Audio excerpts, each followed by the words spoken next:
Honorable Dauda Jallo, Attorney General and Minister of Justice of the Republic of the Gambia. Honorable Remi Ngoy Lumbu, Chairperson of the African Commission on Human and People's Rights. Honorable Chief Fortin Sharumbira, President of the Pan-African Parliament. Honorable Justice Dr. Modibo Sako, President of the Court on Human and People's Rights, represented by Honorable Lady Justice Stella Anukam. His Excellency Ambassador Professor Miguel Cesar Domingos Bembe, Chairperson of the Permanent Representatives Committee of the African Union. Honorable Wilson de Almeida Adao, Chairperson of the African Committee of Experts on the Rights and Welfare of the Child. His Excellency Samuel Mbemba Kabuya Ntanda, Minister of Human Rights of the Democratic Republic of Congo, representative of state parties to the African Charter on Human and People's Rights.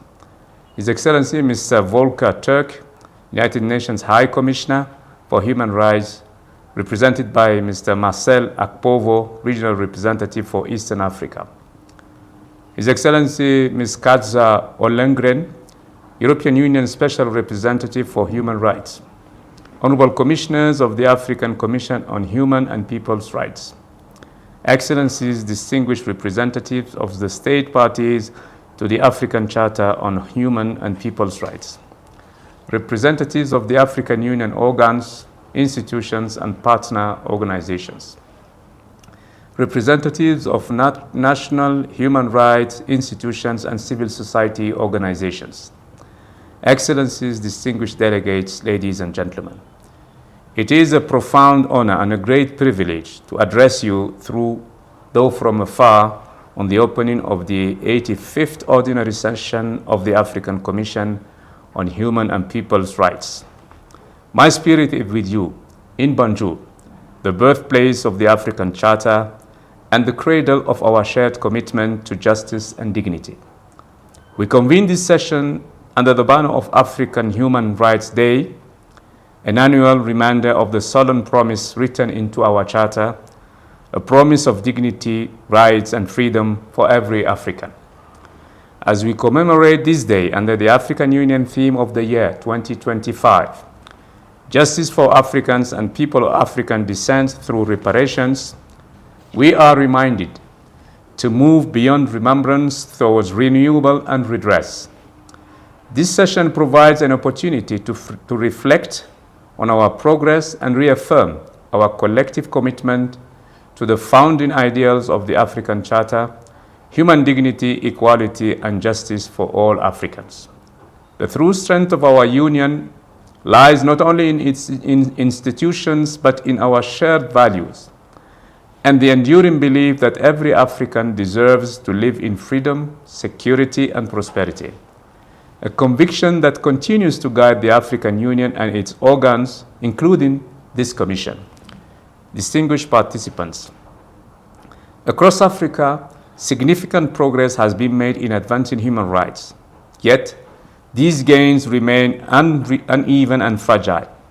The continent continues to grapple with armed conflicts, shrinking civic space, and forced displacement, while also confronting new and complex human rights and climate justice and the protection of migrants.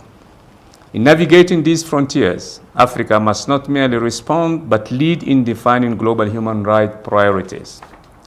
At the heart of this effort stands the African Commission on Human Rights and People's Rights, whose jurisprudence and advocacy have shaped the meaning of people's rights, strengthened accountability, and served as a bridge between Africa and the global human rights community.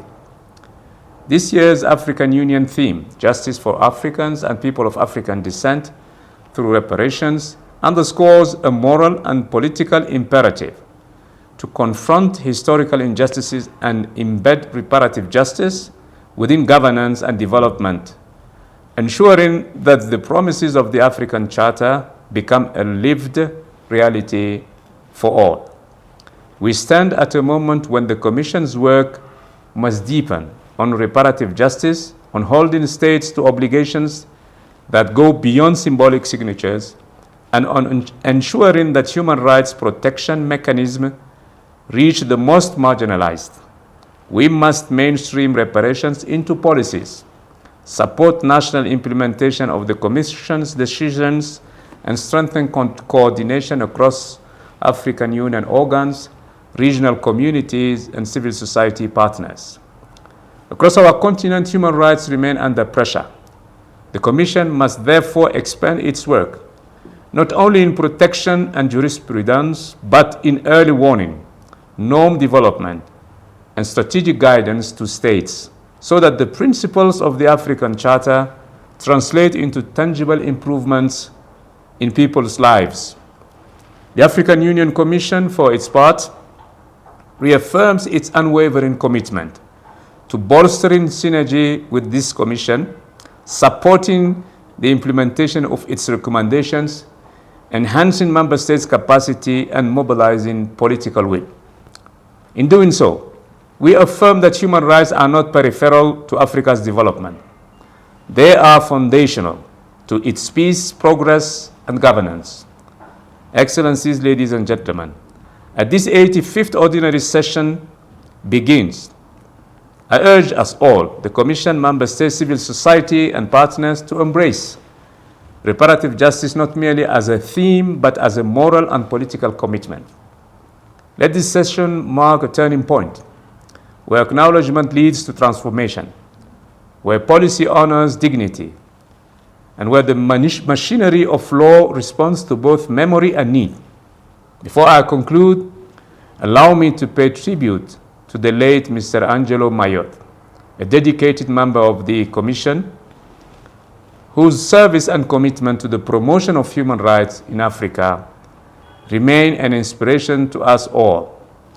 His legacy reminds us that the pursuit of justice is sustained by those who labor quietly and selflessly in its name. May your deliberations during this session break new ground in jurisprudence, policy, and cooperation, building bridges between the injustices of the past and the promise of a just and peaceful future. Thank you for your kind attention.